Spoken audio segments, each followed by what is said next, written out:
Sir, आज इतकी वर्ष झालीत, पण अजूनही शाळा आणि तुम्ही असं वेगळं करून बघताच येत नाही.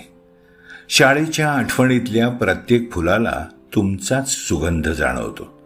कधी तो आदरयुक्त भीतीसारखा असतो, कधी तो पाठीवर पडलेल्या शाबासकीसारखा वाटतो, तर कधी कधी अगदी पाठीवरच्या धपाट्यासारखा पण असतो. पण असतो खरा.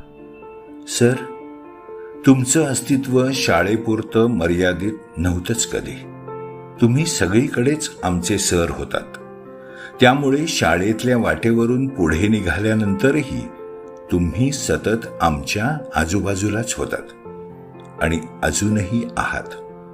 सर, तुम्ही शिक्षण, पुस्तकं, परीक्षा या सर्वांच्या खूप पलीकडे आहात. गणिताच्या तासाला भले तुम्ही आम्हाला